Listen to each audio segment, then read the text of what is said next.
Welcome to this video. I'm going to be showing you how you can download Netmirror on your PC. So the first step that you want to take is to install an application called BlueStacks.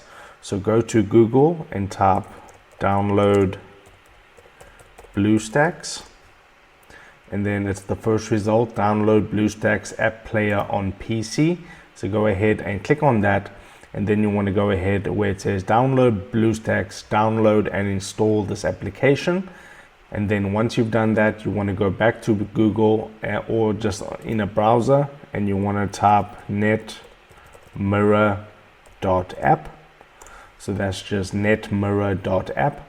It'll take you, so once you're on the Netmirror app, this is what it looks like. Okay, so what you need to do now is scroll down and go to Android, click on Android, and then it says follow 2 easy steps to install Netmirror app on your Android mobile.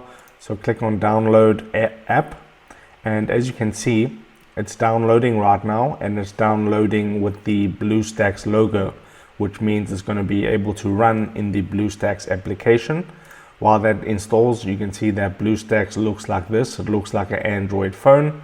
And once that installation completes, I'll go ahead and show you how to install that. Now, as you can see, the Netmirror has been downloaded. So I can go ahead and open up the application here real quick, and BlueStacks opens up straight away.